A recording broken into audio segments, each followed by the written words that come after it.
Assalamu alaikum, family. Peace, healing, and light. And welcome back to another episode of Healing with Angelica's podcast, where we discuss all things healing. And if you are new to the show, welcome, beautiful souls. On today's episode, we have an amazing brother joining us today, Brother Najeem Muhammad, as we'll be discussing today's topic, a new day of healing. Brother Najeem, welcome and thank you so very much for joining me today. How are you? Thank you. Thank you. I'm well. How are you, sister? I am doing well by the grace of Allah. Excited to be talking about this topic today. So I am super excited. So praise be to Allah. And for those who do not know who Brother Najeem Muhammad is, I will give you all a brief bio. So Najeem Muhammad is a writer who is an author of two books of poetry, both titled Lost Sheep and Soul Tales, a Reiki Healing practitioner, and is a proud member of the Nation of Islam, who has used the gift of his pen to study and extract diverse introspective and thought-provoking perspectives and approaches from the teachings of the Most Honorable Elijah Muhammad. After being homeschooled in kindergarten, he grew up starting school in Muhammad University of Islam in Oakland, California. From a glimpse of study in what is called the supreme wisdom, having a natural love for calligraphy, penmanship, books, artwork, and music, growing up with deep sense of transparency and sensitivity for people, to his parents' deep love for art, it shaped him into having the heart, the mind, and the longing to contribute all that he can by means of cultural expression, providing counsel, writing books of poetry and reflection, and engagement in study and awareness of mental health and holistic and energetic healing, to see the demonstrations of love, brotherhood, sisterhood, healing, community based, and national development that the Honorable Minister Louis Farrakhan has worked tirelessly for almost 70 years to see. All praises is due to Allah. Such a beautiful bio, Brother Najee. Very profound. Now let's get started on today's episode. A new day. It's a new day. Every time I think about that, I thought about that song. It's a new day of healing. A new day of healing. Please, for my audience today, do not hesitate to put any questions you may have for our Brother Najeem Muhammad, in a comment box below. I am guarantee y'all today will be a show that you guys are going to want to remember, because in this topic, we're going deep. That's Real right. deep. That's right. Real deep. So praise be to Allah. So you guys, I have been so amped to talk about this particular subject. This topic is such an alignment to the time we are in and in right now and what is to come. So just reflecting from notes I took that I would like to read, I came to the conclusion that a new day of healing reflects a global shift in our mindset and values, marking the transition from the old world to the new. This paradigm shift involves letting go of outdated beliefs and systems, prioritizing healing, empathy, and interconnectedness. As society evolves, we embrace holistic approach to health, education, governance, and relationships. It's a hopeful time as we collectively work together, creating a more just, equitable, and compassionate world for future generations through the transformative power of healing. Praise be to Allah. And that brings me to my first question for you, Brother Najee. Beautiful name, by the way. Praise be to So, yes, sir. So let's get to the root. I always say this. Let's get down to the root. So I would like to know, because when we spoke before the show, you gave me a beautiful definition of what healing means to you. So, yes. what does healing mean to you? Well, healing, from my analysis, healing to me is the repair, the return, or the retrieval of something that has been either lost, damaged, or corrupted.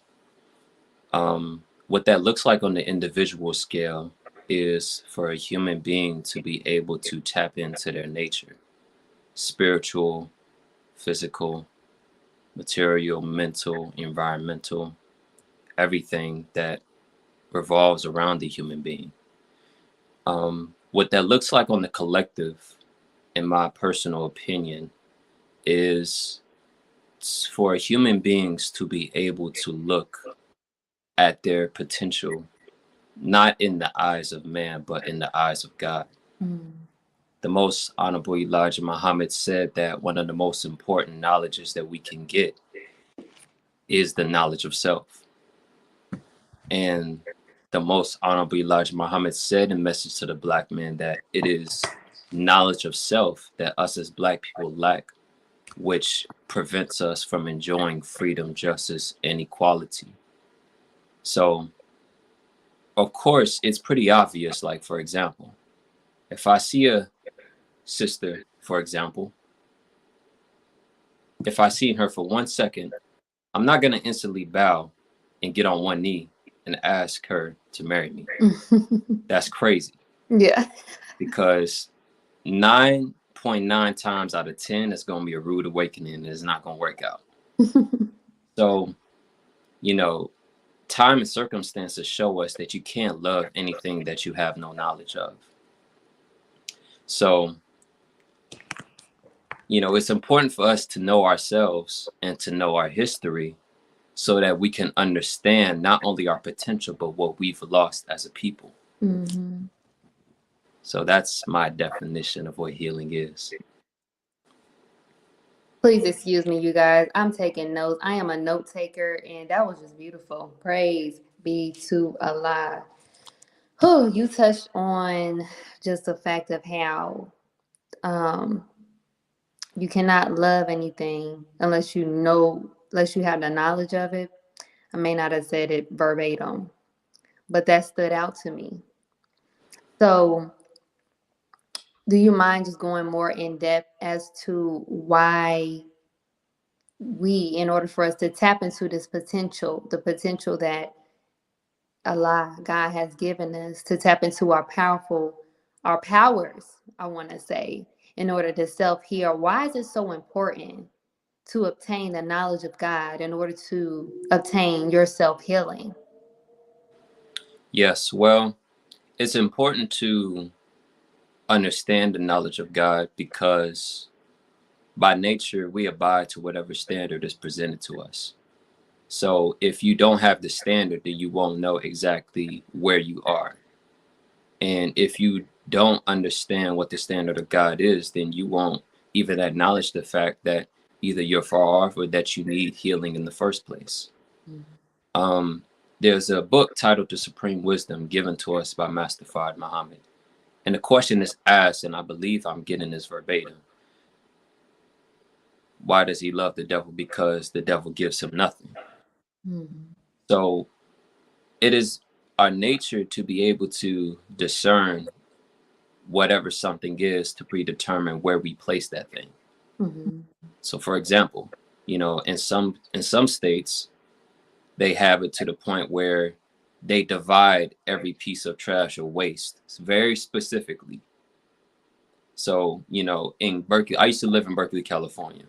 So they divided it by literally paper, by food, by waste, by glass and plastic. So they almost had, I think, like 3 sections. And they were very strict when it comes to the separation between trash and recycling. Mm-hmm. So depending on how human beings see themselves will also determine what they allow to go on with themselves. So if I don't see myself as somebody with great potential, not only am I not going to go for it, but I'm going to be okay where I'm at. Mm-hmm. So we see a lot of our brothers and sisters. I was driving through from North Carolina to California last summer,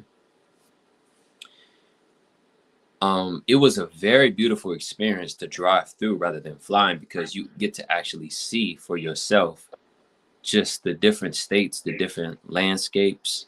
You see the mountains, you see different trees, you get different climates. When I got to Texas, I started to see the deserts.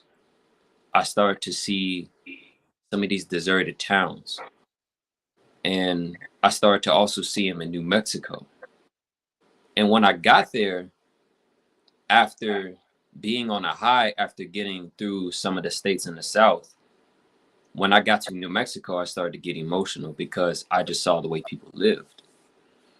And the brother who I was with, because it was him and I that went, we talked about how there's people who literally never leave their hometown. Mm. And there's some people who never leave their block. And as overwhelming as it may seem to us, when we say to ourselves, I don't think I could live here, I'll probably go crazy. There are people who are fine with that. Mm. But if you were to take them to different parts of the country or different parts of the world, it would feel like paradise to them because of what they've become accustomed to. Mm-hmm. So it's important because the most honorable Elijah Muhammad said this too. It is because of our dislike and our hate for ourselves that causes us to subject ourselves to suffering and shame. So anybody who thinks that they don't look good, it's not going to get in front of a camera. Anybody thinks who they're bad at math is not going to try to take the initiative to become a chemist or an architect. And anyone who feels as though they're not a good driver is not going to go out on the road. Mm. So anybody who has any spiritual illness of low self-esteem, or if they've suffered trauma and for some reason has been programmed to believe that that's them or that's a part of their life, they are not going to feel comfortable with even embarking in the healing journey. Mm. Mm. Wow, you such a wise brother. Praise be to Be to Allah. Allah. Yes, and this subject is so on time because you bring up self concept, and I'm actually reading about that now in my communication class. I actually just did a test over it like today, earlier this morning. Mm-mm. So it's so important, because I brought that question up to you in regards to us knowing ourselves and knowing the knowledge of selves and having the knowledge of God, so we won't have this negative self concept about ourselves, which also ties into that is our self esteem. So, with having this set of perspective that you have on yourself based off your living conditions or how you've been raised, um, a part of that is the self esteem, and because of that, that allows us to, like you said, be okay where we're at. So that is the reason why these teachings are so powerful, because is awakening us to our gifts and giving us a true perspective of who we are as a people. And also, on top of that, giving us a self esteem enough to be able to have that confidence to go into this world and do what it is that we need to do. So, praise be to Allah. Thank you so much for touching on that topic, on that question. Um, Another question I have for you is, and brothers, please, sister and brothers, please drop any questions you may have about this topic in the comment box below. Do not allow me to be the only one asking questions. Mm-hmm. But I ask questions. That's what I do. So praise be to Allah. So I just want to know, the next question is, what does a new day a new day of healing look like to you? Well, I would say that the Honorable Minister Louis Farrakhan has always put a lot of emphasis on youth. And he has always put a lot of emphasis on the newer generations. I remember the minister said this in 2001 in a lecture titled The Origin of Blackness. And he was talking about the seemingly awareness of babies nowadays. This was 20 years ago. So I was 1 when this was delivered. And he was talking to the sisters and he said, "Tell me about your babies, how wide awake they are, how alert they are. Look at the baby that when it's born and it comes out of the womb, they start looking around like, where am I? Uh-huh." So and I was visiting a friend of mine out of Fort Washington, Maryland, because I lived there for a couple of years before I moved to North Carolina. And they just had a son, October 6th. But she mentioned how these quote unquote pandemic babies, how how usually babies have trouble keeping their own head up. But as soon as they're born, they have their head straight up looking everywhere. And she told me that her son, I forgot what it was that the doctor gave to him or was testing him out with, but apparently he held on to it and he threw it. Just came out the womb. Whoa. So okay. Wow. So nature has a law that with time, as the Most Honorable Elijah Muhammad said this too, that everything has trouble in its infancy, but it triumphs over time. So that's the same thing that applies to circumstances, to the manifestation of time and the manifestation of what was prophesied to come. So there were particular standards that unfortunately our parents and our grandparents didn't have, or didn't have the courage to even follow at the time. There was a certain point in time, I remember Sister Dr. Ava Muhammad said this, that what started to develop in the 60s was a culture to do everything on their own. My grandfather, my father's father, he passed away in 2015 from cancer. But before he passed, I found out that he had cancer a week before. So I said to myself, and my parents were saying to me that,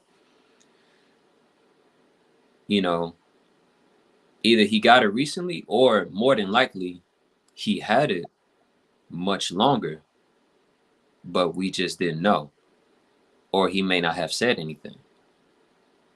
Because it's very common in our culture to say, oh, I could just do this on my own, or no, I don't need to talk about it because nobody cares anyway, or just pretty much thug it out. To a degree, you have to. In some cases, you have to. Yeah. Because, let's give another example. Say a man was driving you, right? He got a flat tire. He pulls over and he starts screaming and breaking down like a little girl. In your mind, you're probably thinking, dude, just change the tire. You got a spare. What are you freaking out for? So in some cases, you might be frustrated, but your frustration does not mean that it has to go the way that you're afraid of. But there's a certain point where all of us have a certain breaking point.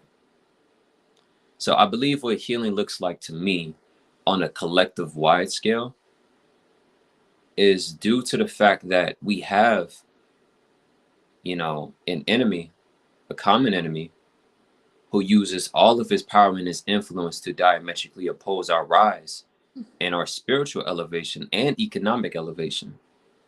We have to be able to, on a collective scale, massively push a culture that encourages healing. Mm. So we can start with, on a smaller scale, at least take into consideration how we handle one another on a day-to-day basis, or how we treat or respond to one another whenever we're down. Mm-hmm. So I said to a brother yesterday that it's difficult to correct somebody when you don't connect with them. Mm. So, for example, I cannot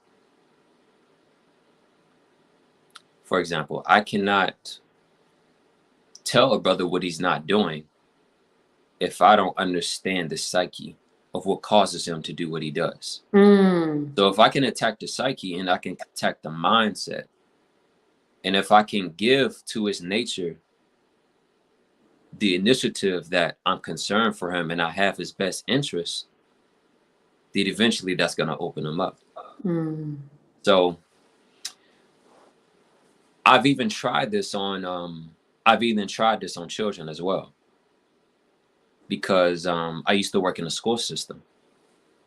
I've recognized that a lot of people have issues with some of the children. Mm. The children won't listen to them until I come in. Mm. But by Allah's grace and mercy. But these children nowadays. Yeah. Wow. So they pretty rough. But Yeah. it was one of them. He was upset and he was making a scene in the classroom.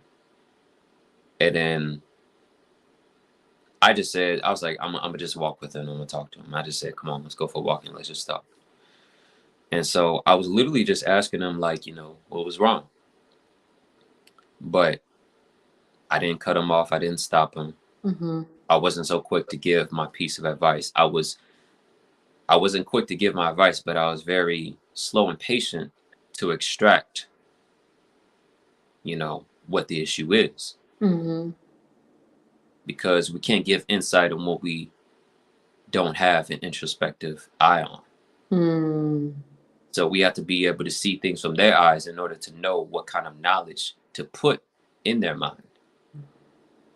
So he's probably like second or third grade. He was cussing up a storm in the hallway. All the, other teachers were looking at him. And I just told everybody, I just said, just leave him alone. Just leave him alone. Just let him get it out. And so after let him get it out, and the fact that I asked the right questions too. Exactly. Because, it's like the saying, people don't want to know how much you know. They want to know how much you care. That's real. And it's written within the nature of people. Mm-hmm. It's written within the nature. And by nature, it may irritate us to go through a certain thing. And somebody is talking to us and giving us advice, but it does not resonate because the pain and the frustration fills us up so deeply to the point where we don't have enough room to be receptive to that which can free us from that pain and frustration. Yes. So we just naturally need an outlet, and that's what I gave him. But after I listened, I just gave him only just a few words. But, every time I've done this, the students always wanted to know where I was, always greeted me very nicely. But so on a collective scale, this looks like being able to listen better, being able to take more time for self after working so hard and so diligently. There's got to be a certain point in time, even if it's a couple of hours within the day, to be able to unplug, unwind, and reflect. Because the Holy Quran talks about how in the 25th surah, the 48th verse, that basically there's a time in the day to work and there's a time within the night to rest. Yes. And a couple of verses later, it talks about how there's a sea that's sweet and a sea that's bitter. And there's a border between it. And so what this is showing us that there's always a regulation. And within that regulation, it can't be crossed unless there's a level of disorder. Yes. So, of course, there has to be a certain level of resilience because, of course, everything is not going to be as convenient as we wish for it to be. However, there's always a certain point in time whenever that breaking point is reached. So, of course, sometimes just as opposites work together, just as the day and night working together, resilience is important, but rest can also feed the resilience. Mm. And just as, for example, whenever you're drying your clothes, there's always that little vent that collects the dust. And so you have to empty that dust out frequently because it can catch fire. Mm-hmm. A lot of what we feel and a lot of what we operate on is not the conscious mind, but it is the subconscious. And sometimes we may think that we have escaped something that we have consciously taken a picture of, received, or experienced, or listened to, or saw, but subconsciously it's piling up, Mm. it's accumulating. And we may have moments where we're going to sleep, and emotionally, while we're awake, we think we're calm and collected. But when we go to sleep, we feel emotions on in such an overwhelming level. Yes. But it's really the subconscious mind that we're getting in touch with in our dreams. So there's always going to be a certain point where every human being needs an outlet. Every human beings need to take just at least a little bit of time for themselves, to be able to release, to be able to unwind. Because if we don't, that human being is likely to catch fire. Mm. So the Bible says we war not against flesh and blood, but against principalities and wickedness in high places and the rulers of the darkness. I hope I'm getting that right too. So if there is wickedness and darkness and against principalities used for evil in high places, then there also has to be goodness. There also has to be health and wellness in high places. But Mm. unfortunately, we don't really have that as much as we really need to. Yes. It's easy for brothers in the hood to access guns, but it's not easy for them to access therapy. Yes. Because there are literally people who can go in the hood with cargo vans or trucks loaded with weapons, loaded with drugs, loaded with alcohol, or go into the corner stores and these things are accessible for a couple of dollars. But therapy, you have to spend an arm and a leg for. So, not that everybody has to go to therapy and break the arm and the leg to pay the cost, but at least in our own individual way, take into consideration the small little skills that can mean the world to somebody who's begging and crying for help but doesn't know how to get it. Mm.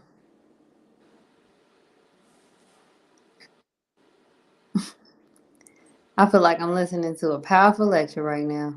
Praise be to Allah. Mm. Praise be to Allah. You touched on so much within that one question. I was in my mind thinking about so many things I wanted to ask you on top of some of the things you were saying in the middle of the because you Wow. was just hitting me with hitters. Oh my gosh, praise be to Allah. Whew. You know, it's really just making me think about how much it's time for us to break out of the old habits, the old ways, and be able to wake up and be more of aware of our superpowers, more aware of the powers that we have within ourselves to self heal. Um, when it comes to a new day of healing, in my perspective, I truly believe it's an awakenness of awareness of self and being able to tap in to that God consciousness within self to be able to perform miracles within self. It's so important that we, and I bring up awareness again because it takes me back to the reason possibly why we have this certain self concept about ourselves is because, we're really not aware of who we are, and we're not aware of how bad our circumstances is sometimes. You there, brother? Yes. Okay. I We're not aware of how bad our circumstances are sometimes. So sometimes we can just forget about it or not even want to heal and want to channel that, like you had said earlier. Sometimes we don't want to take that path of healing because we don't want to either embark on that journey of healing, or we don't even want to face the difficulties of what may come trying to go into this journey of self-discovery. And that takes me back to the reason why I said these teachings are so powerful, because it's waking us up to ourselves and the true knowledge of who we are. So praise be to Allah. And if you all are enjoying this episode just as well as I am, please, please, please show your support by donating today. So Cash App $ Healing with Angelica to help sustain future episodes just like this. Also, if you all are enjoying all of the broadcasts here on CTG Broadcast, please show your support. Don't forget about them. Show your support by donating today. Information to donate will be on the screen below. I love you all. Now let's get back to today's show, a new day of healing with my brother Najeem Muhammad. All praises is due to Allah, brother Najeem. Now I want to talk about. Now we getting deep here now. Okay. This brother Wait. is already deep. Um, Now let's talk about these spiritual gifts. You Mm-hmm. know, that I believe that we are really shying away from because we just don't know, and just don't know how to operate it.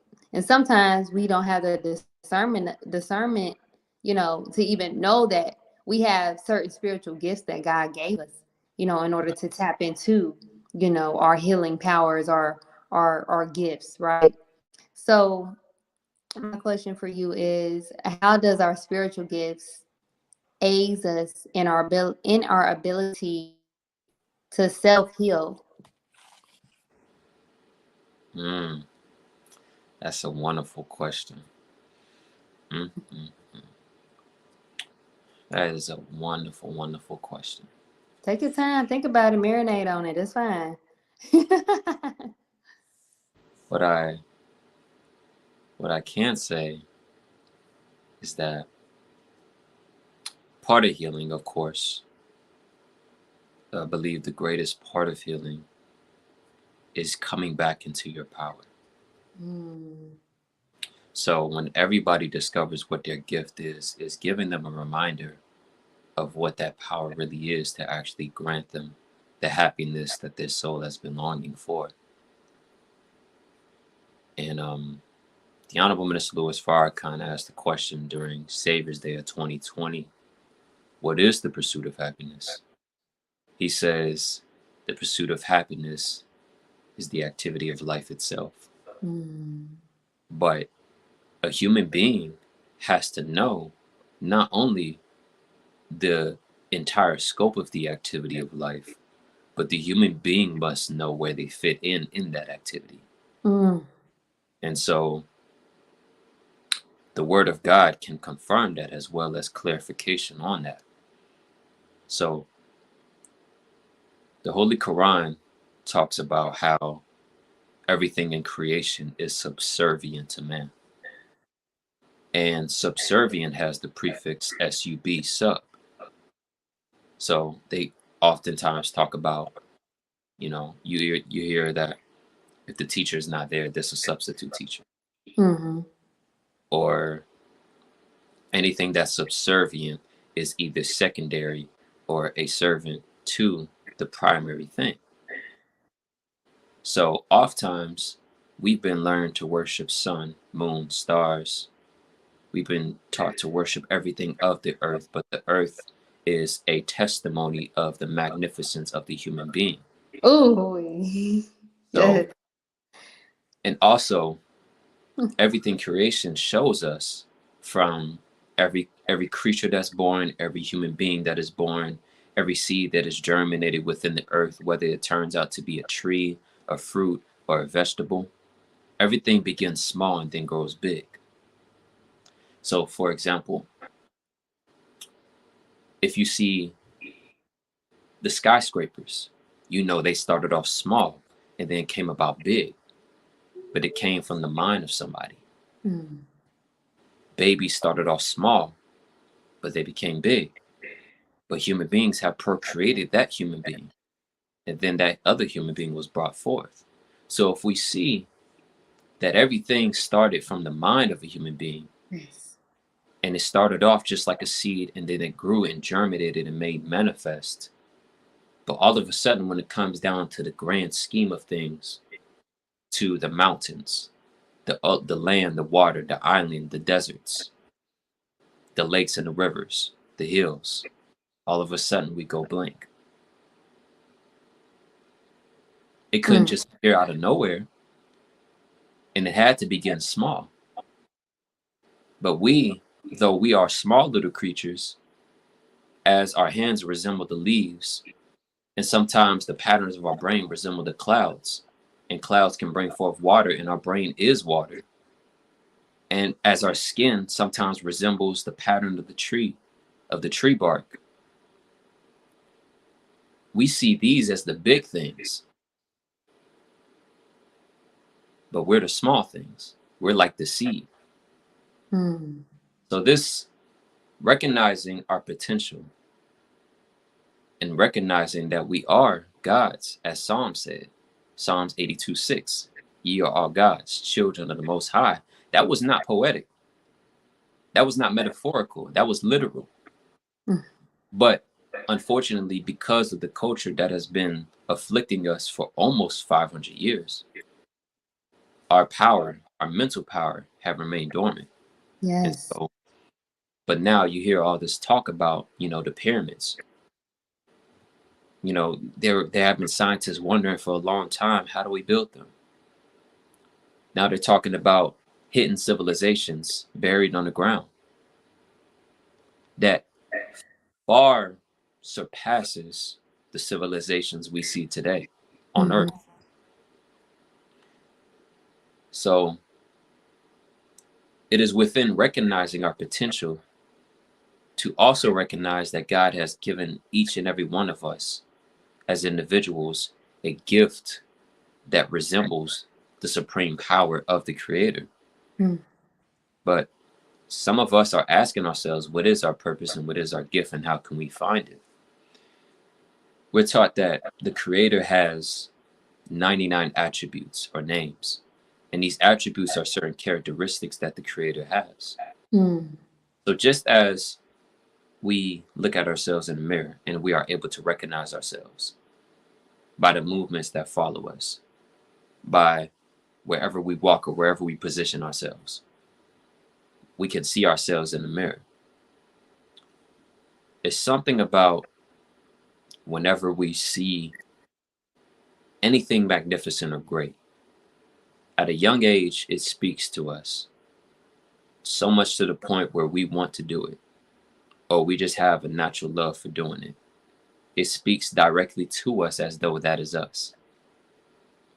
So human beings can be able to find that gift by looking at the standard of God and the nature of God in his many diverse attributes and see which one describes me to a T. Mm. And we can find that by study and also by experimentation upon things. And we must examine what kind of happiness we get from it.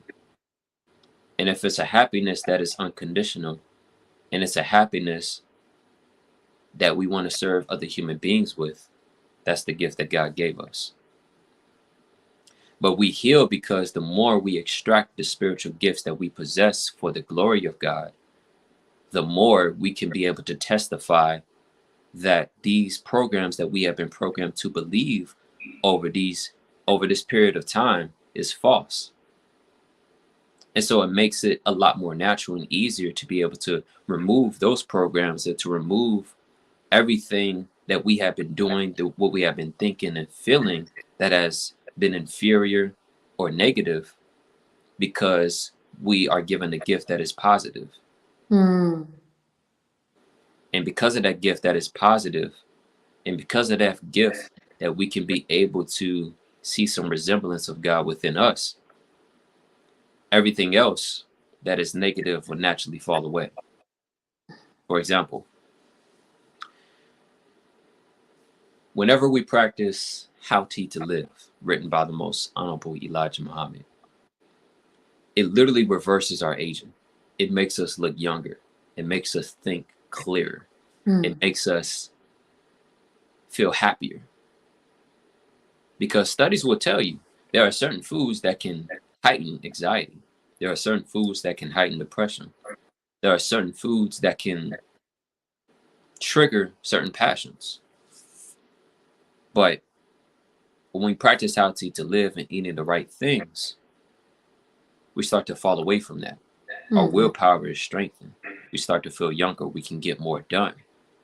We can start to think clearer and think more positive.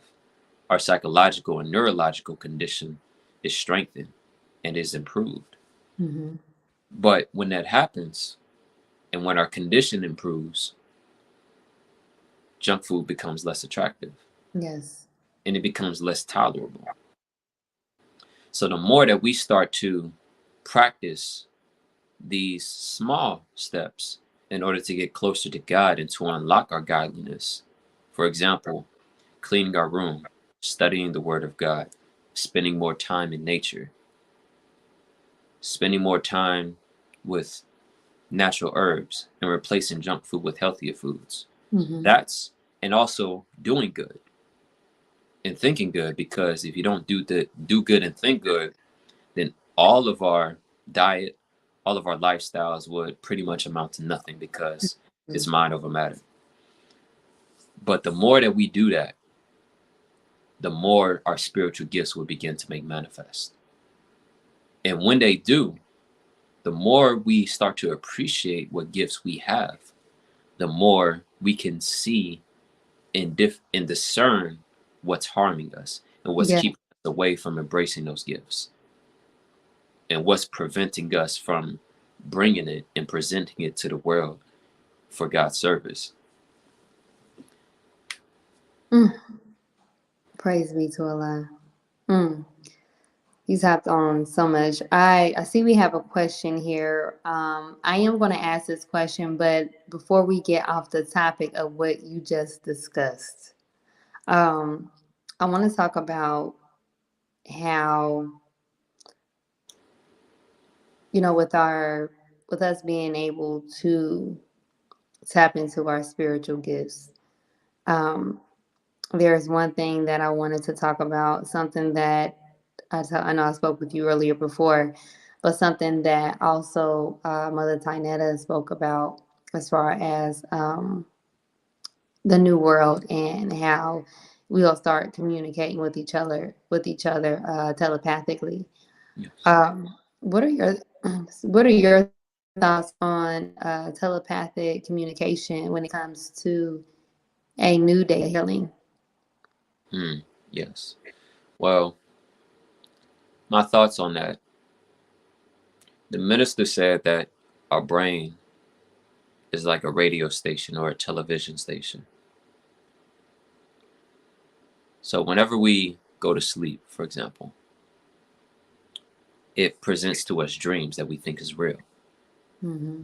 Sometimes whenever we sit down, we feel as though we heard somebody, but there was no noise at all.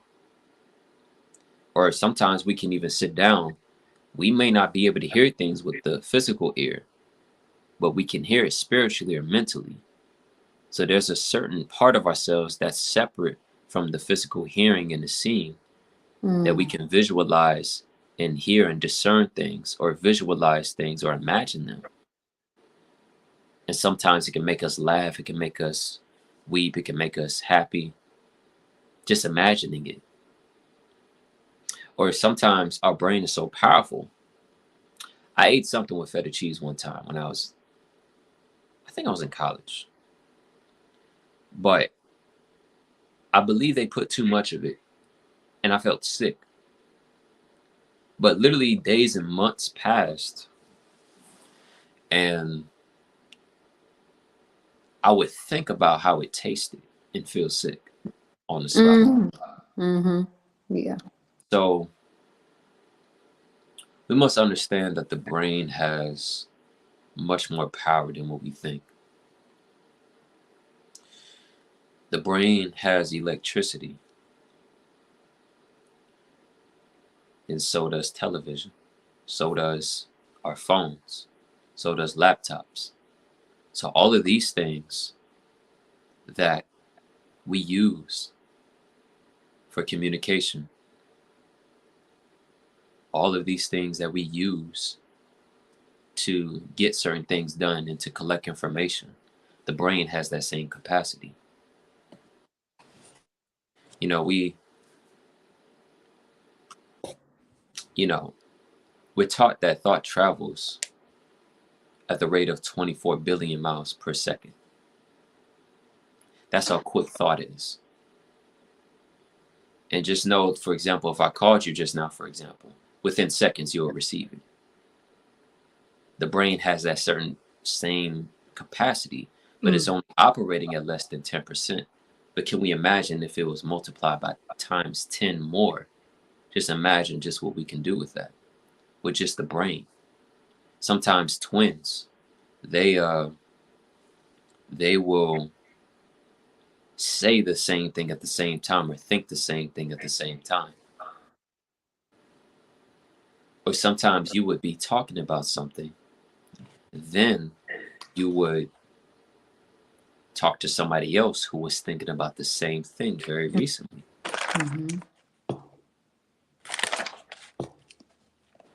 And sometimes you would get a gut feeling that something is happening. Mm-hmm. And just to find out, you will make a phone call, you will go on the news, or you'll go outside, and that very thing that you saw was the exact thing that was happening. Sometimes amongst your friends, you would see something and you would say something, and they would tell you, I was thinking the same thing. So the human being has the potential to be in sync and to be able to tap in or to send messages out mentally. So everything that we see on the physical plane, it started off on the mental plane first. And so, for example, this book, the minister used the pen first, for example. If you could see one, you could see two or three. You can multiply it in your mind and then bring it forth into existence. So everything that we see physically, somebody had a mental picture of it and then brought it forth. Same thing as God. He has that same power. He can say to a thing, be, and it is. And we say that we are the children of God. And we see in scripture, they use the pronouns he, him, his. And just as God has all of these characteristics, all of these attributes of vengeance, beneficence, mercy, there's so many more too. But all of these are characteristics that human beings have. You know, they call him the all-forgiving, the all-knowing, the wise. We don't go to animals for wisdom, we go to human beings. Yes.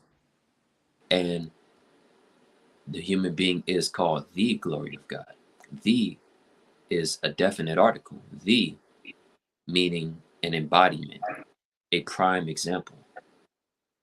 So if the human being is the glory of God, then the human being embodies the powers and the very attributes and the potential that God has, Mm. and is a prime example of that, and is put on top so that whenever someone wants to look at the standard of God, the human being testifies of that. Yes. But the only difference is that God is supreme. So I forgot what your question was.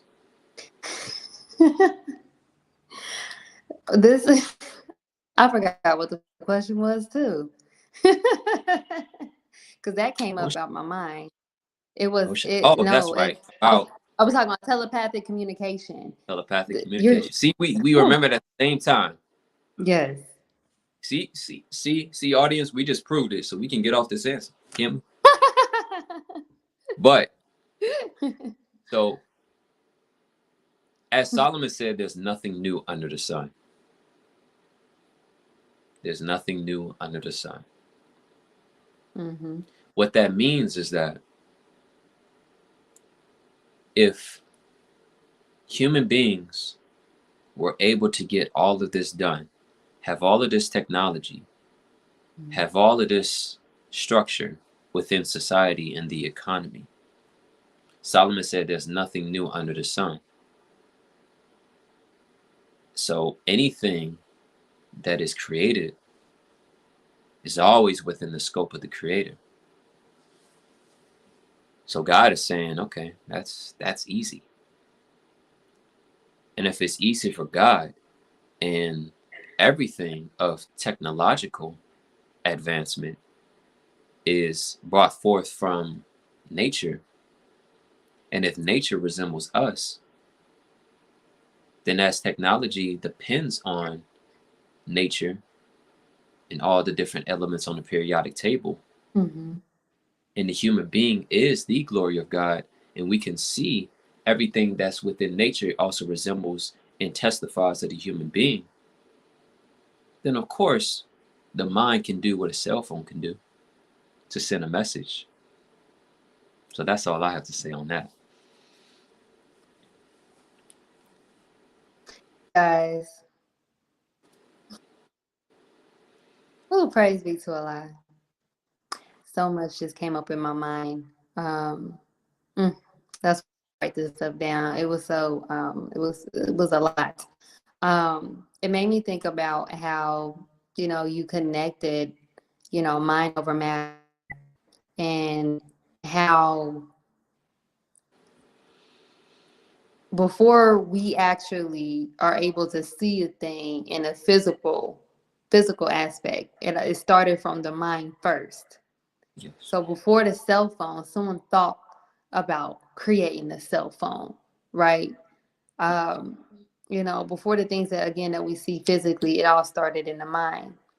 And that also makes me think about how, because our mind is so powerful, we are able to, I believe, and maybe you can dive deep into that, um, how we're able to have self-fulfilling prophecies, um, you know, in regards to our, everyday life, like, with our mind and us believing and thinking that we are a certain way.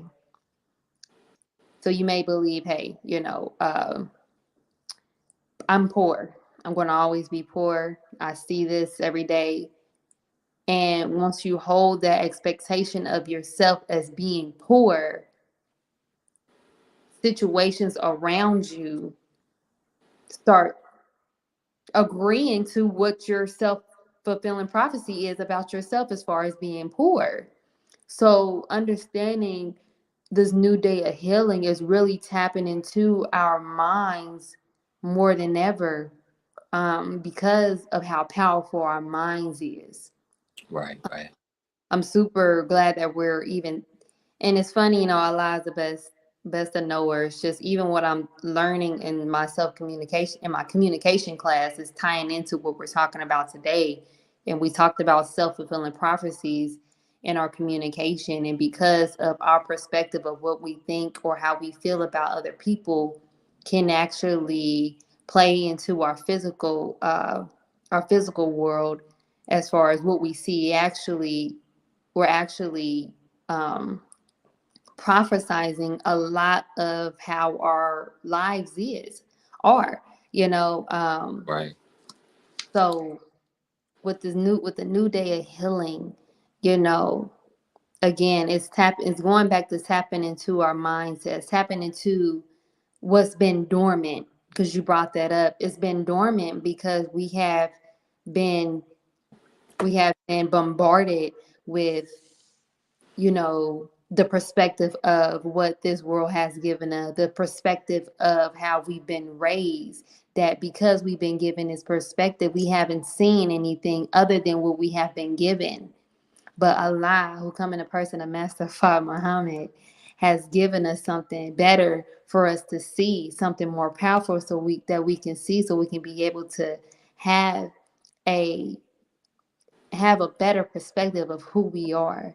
Right. And then on top of that, be able to tap into that power that we all have, that I am so grateful, because every last one of us, we all have some type of superpower. And it wasn't until I was able to really clear my mind of the old, right? The old perspective, the old ways, the food I used to eat, the conversation I used to engage in. And it allowed me to be more open to receive God's messages when He wanted to talk to me, when He wanted to send me messages. You know, we should be so equipped. We should be so equipped in regards to our superpower, our spiritual powers, that we're really able to predict when things happen. Honestly, I that's my perspective. Like, we should be able to know, because we're so in tune with ourselves and so in tune with God, that we're able to see things really before it happens.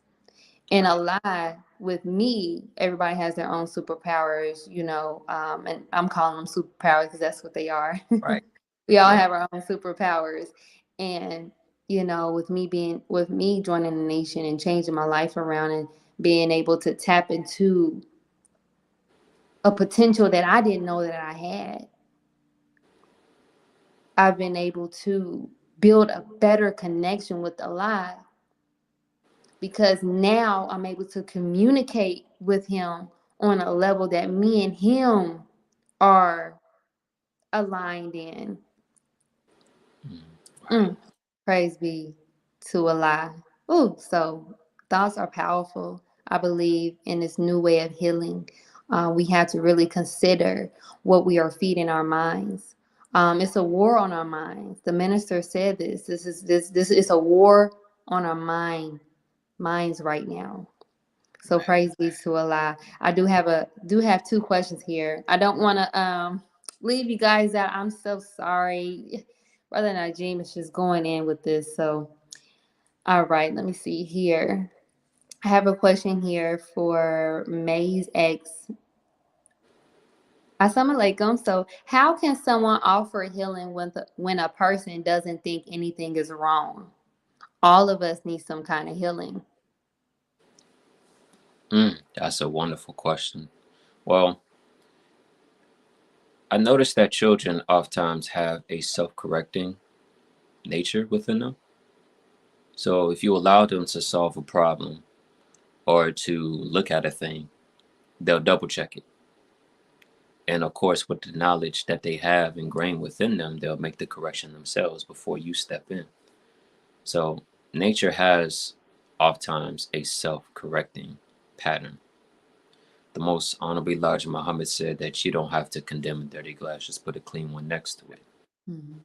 So you might think that a glass is clean, but until you put a glass that is clean and without any spots on it, you'll realize that, oh wow, man, this really is something. So there's a lot of people, unfortunately, who deny that they need some form of help. Mhm.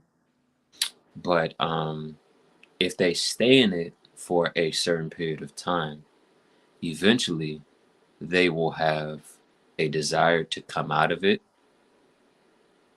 Or perhaps that desire will be fed once you start to grow into the standard of what you're supposed to do and continue to evolve to the Mm. point where it's speaking to their soul and what they're really longing for. Because sometimes people don't know what they want, but their soul will meet what they want once it is presented and expressed in the proper state. Mm-hmm. So, eyes, their eyes will not tell them, or nor will their own intentional desires will make known what they want, but their soul would tell them this is what they're looking for. So, whenever somebody sees the progress that you make, the way you carry and treat people, the way you handle certain things, especially under pressure, eventually, if they're tired of what they're going through enough but don't understand what's wrong, they might look at you and be like, man, this person really does handle this pretty well. This person is doing very, very good. So if an individual still has any kind of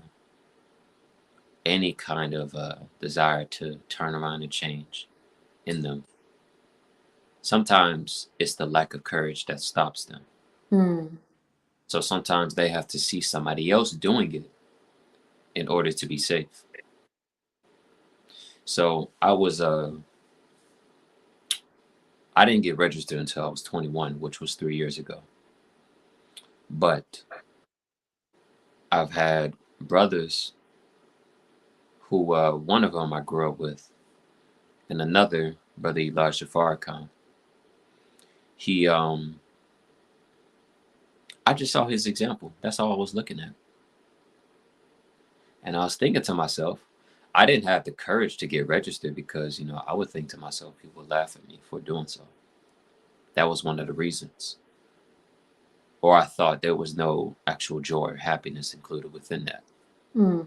Or I thought that that would be um, a particular source of suffering that I wouldn't be able to escape. So I had all these pictures in my head because of how my perception was being shaped at childhood. So I had to escape that. Mm-hmm. But when I saw Brother Elijah Farrakhan and the way he was presenting himself on Instagram, I um I saw just how sharp he looked.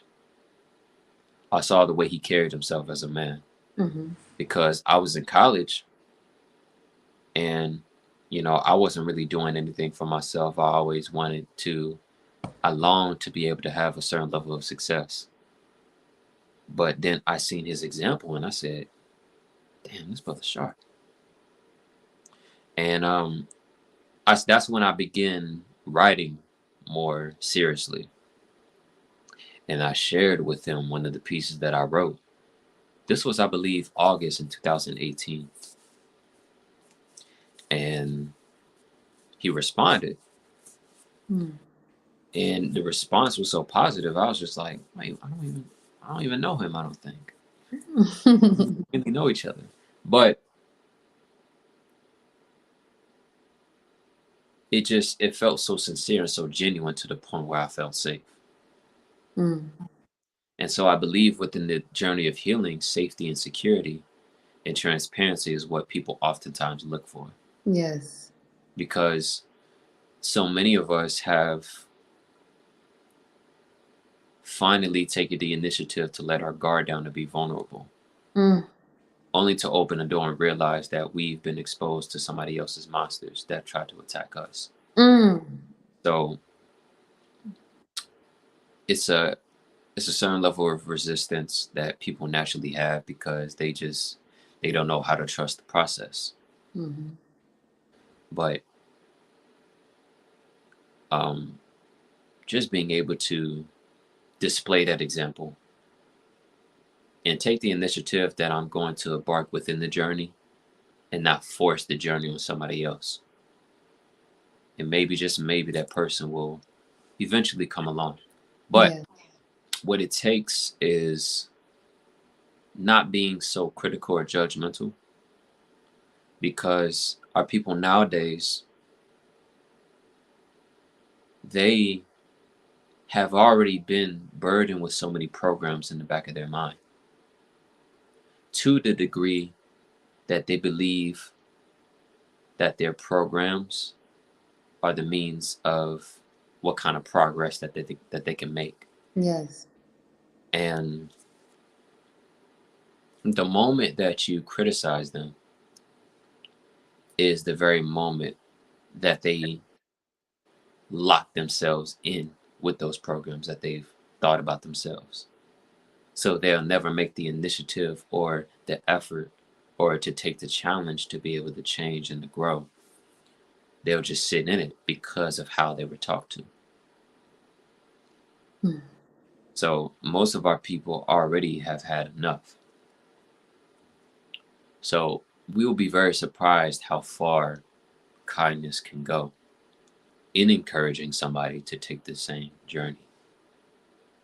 So in order to get near to somebody, you could just throw a compliment at them. Compliment them for what you know is in them, but they don't even recognize.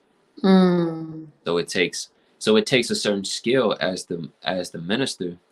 He says, every black man and woman I meet, I find God within them, and I have not missed. And he even said this, which might sound a little strange to some people, but he said, there's some of God even in Satan, Mm. because how could he rule unless God was within him? Mm. So, not to say that he is God, but there's one of his ruling attributes that he used. There was a certain level of power and dominion that Satan used to rule us. God has that within him, but only difference with Satan is that he uses his wisdom in order to deceive, manipulate, and destroy people. So that goes to show that despite what somebody may be doing or going through or refusing to do, there's always a certain level of good that is within them. Otherwise, they wouldn't even need to resist. Yes. But the reason why they are resisting is because there's something within them that knows that they need it. And it wouldn't take so much effort to resist unless they had a desire to do it, or unless there was a chance to do it. Because if there was no chance, it wouldn't even bother them. It wouldn't even bother them, and it wouldn't even frustrate them if you're bothering them about it too. So it's with being the example. And don't stop either, because sometimes we stop because somebody else stops. Mm. And sometimes we're critical before we think critically about where we are within the standard. So sometimes there are certain doors that we have to go through before we ask somebody else to go through them too. So there's certain people that won't step out on faith if there are certain steps that we haven't took ourselves. Mm. So I believe that once we take them, then once we actually show that we're happy taking those steps too. Because Master Farah Muhammad said, work cheerfully. You're the best. You're the righteous. So one thing that people are not attracted to when they're in their misfortune is that when you try to call them to take part within what you say is fortune, but you're demonstrating a level of misery. People don't like that. Mm-hmm. So if you're healing and you're doing what's right, there's no reason to be miserable. That's what I believe. Yeah. So when people see that you're truly happy, that you're truly thriving, and that you present good character too, because a lot of people, they don't go to churches, they don't go to mosques, they don't go to synagogues, because people are blessed with the word of God and the favor of God and within the structure of God, but they're too damn judgmental. Mm. And the minister had to remind us that you're criticizing our people for what they're doing when yesterday we were doing the same thing. Yes. So sometimes there's a certain danger that comes when we receive a particular favor. Sometimes we're so quick to make a judgment or to be angry at somebody But if we really got what we wanted, for God to act on his anger on another person, we have to ask ourselves, where would we be? Because both books, both Bible and Quran, basically lay out that if we were to be punished, not one soul will be left alive. Mm. So what that gives us a picture of is that we should be able to, within our basking in the journey and receiving all of the benefits and the peace of mind, don't be so quick to look at their faults, but be very quick to look at their needs as well as to see the good within them, Mm. so that they can be encouraged to see the good within themselves and not stop the process of trying to do good for themselves just because they view themselves as bad or inferior. So the more we do that, that basically looks like continuing to work in the cause in which we know is the best thing for us. And the moment we see these people, treating them well, saying nothing but good words, checking in on them, listening to them, seeing how everything is going. You don't have to hang around them 24/7. Mm. But what you could do for the time that you do see them, for every time you see them, is always a good word of kindness that you can give to them. And it doesn't have to be so complicated. It can be real simple. And sometimes what I've noticed too is that people have been psychologically wired to be remote from the very thing that they need. Mm. So sometimes, so sometimes, they have to see the thing that they need expressed in a manner that's pleasing to their soul and to their needs. Mm-hmm. So a person might need to see somebody healing through art, through art and culture. Sometimes they might need to see a healed person who's a farmer. Sometimes they might need to see a healed person who's young or who likes this or who likes that. So when they so it takes being able to see exactly what do they want to see. Mm-hmm. Not doing it for their pleasure, but doing it because sometimes what they need is part of what God wants to see be made manifest. And sometimes that thing can be manifested within us in our example. And the more we portray that example, and the more that we learn to just be ourselves, we might just be able to get them to be attracted to the very thing that they might not have the courage to follow. Mm. See, they say like, oh man, this is really all right. Because there are some people who literally change the game of music, who literally do something that's never been done in music, pop or rap, something that's never been done within food or agriculture, something that's never been done or even within different types of food. And so some children might not like broccoli or cauliflower, but they might like fried cauliflower. Mm-hmm. Or they might like how it's made a certain way. And if it's made that certain way, you can just get them and encourage them to acquire a taste for vegetables. So if we can be able to diversify within our expression and to be able to constantly unfold the attributes of God and to extract our ideas and manifest them into life, eventually they will find something that they're attracted to Mm. within that. And then say, oh, I see. So that's the benefit of doing that.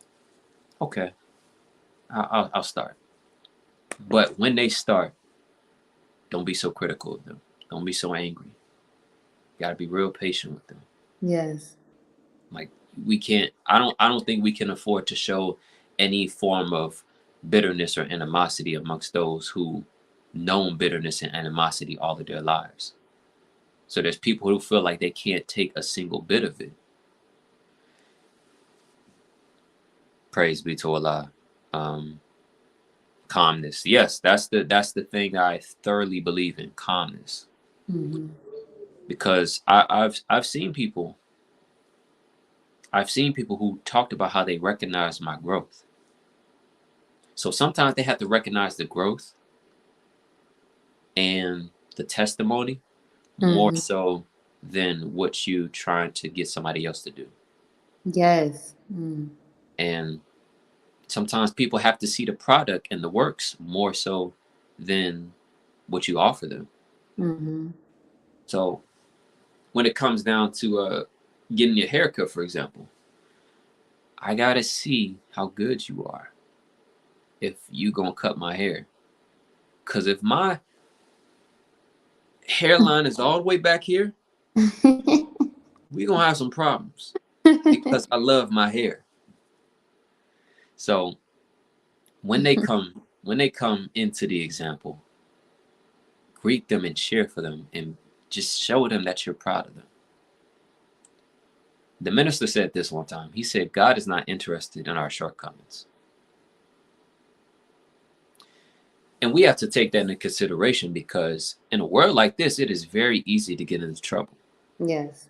And sometimes very difficult to do right. No, not sometimes. It's difficult to do right in this world. Yes. Very difficult. Yes, sir. So for somebody to even make the initiative that they want to do right in this world is a miracle in itself. To Mm-hmm. even have the thought that I'm going to do something good today.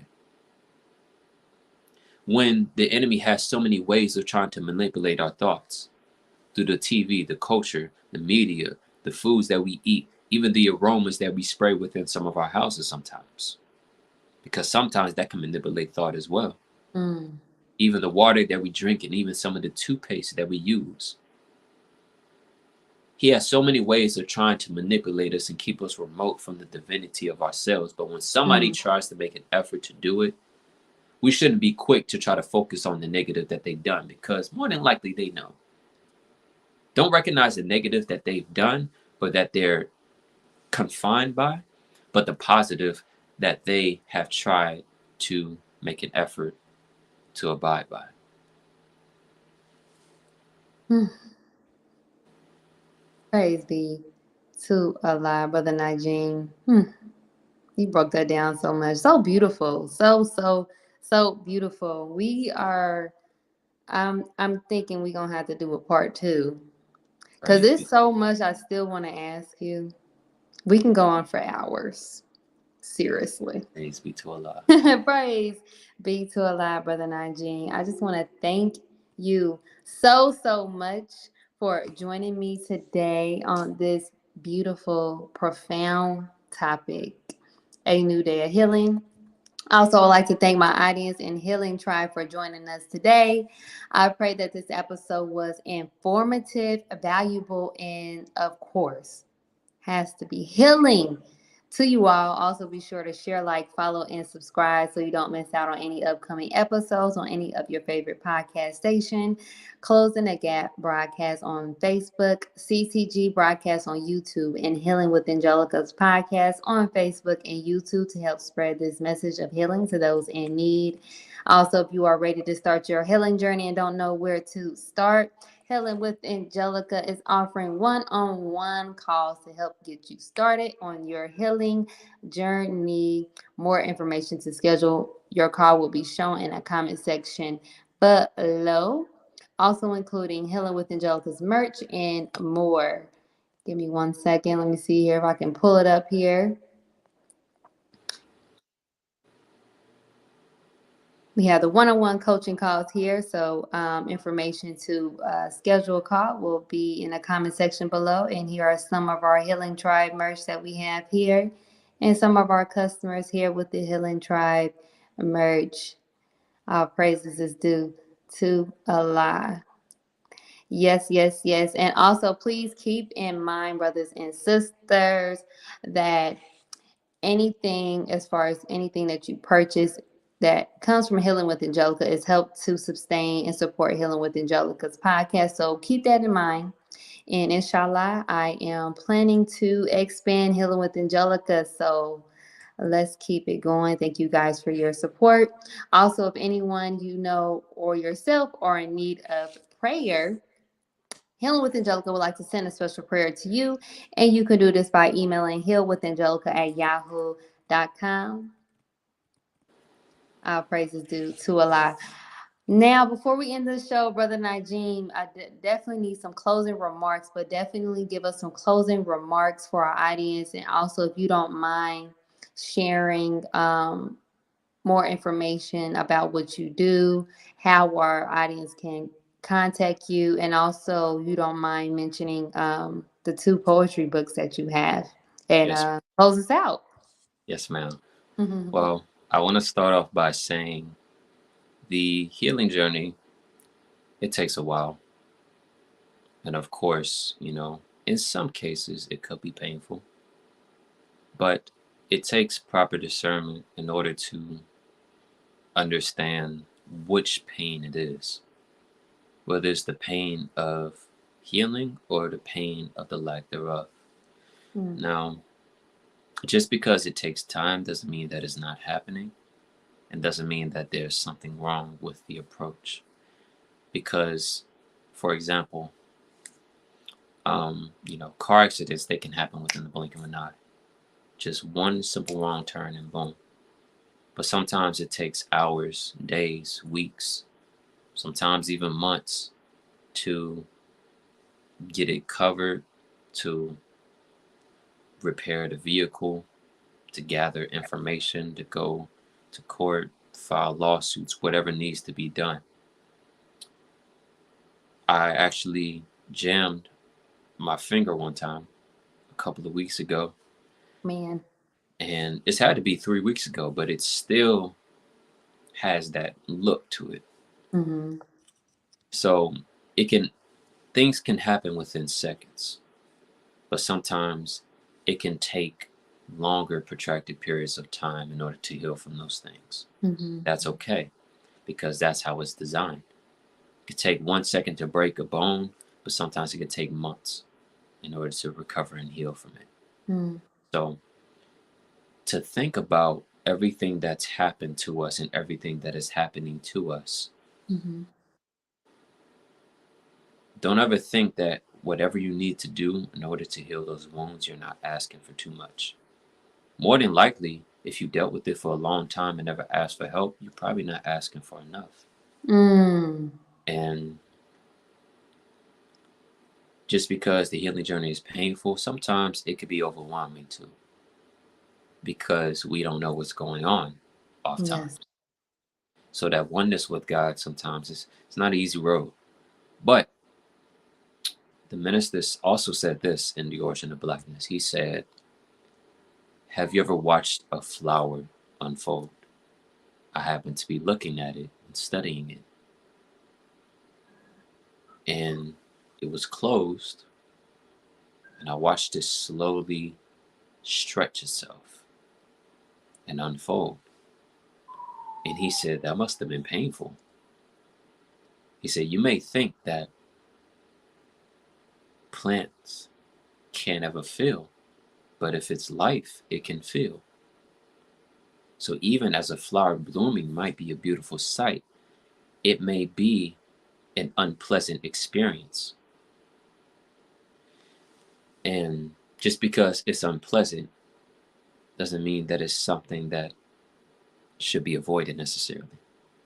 Because sometimes within the journey of throwing away the old and embracing the new, sometimes we suffer temporary misfortune Mm. or conditional misfortune. But it's better to just endure the temporary and conditional misfortune so that we can avoid an inescapable misery. Yes. That once we realize that we don't have any more time left on this earth, we don't want to sit here with any regret, realizing that there are certain things that we wanted to do, but we didn't have the courage to do it because we didn't heal those wounds. Mm-hmm. Great works requires great wellness. And If we want to be a teacher, it requires patience. But if we're impatient and we're intolerant with people because of some wounds that we have, we might not have too much fun doing it. Mm. To be able to set up contracts with people to do particular works, to work on particular projects, or to sell people houses or cars, that requires trust. That requires trust to do that. To cooperate with certain people, it requires trust. But when we have trust issues, then we won't cooperate with too many people. Right. So it's like, for example, if I break my leg, I'm not going to keep playing. So any wound that I have, I'm not going to keep working things out that requires certain work with the particular thing I was wounded in. Mm-hmm. So it's it does take time, which is all right.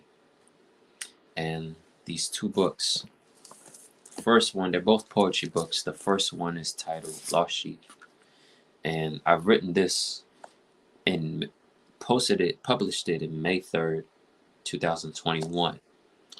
And So Tales, this one I published August of last year. And so these you can find just by clicking the link within my bio of my profile, and it will take you to the link of both books.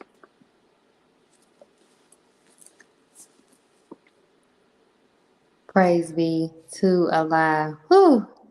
A beautiful ending to the show, Brother Najeem. I just want to say thank you again so much for joining me today. You really, like, I'm just here just pondering over everything that you said.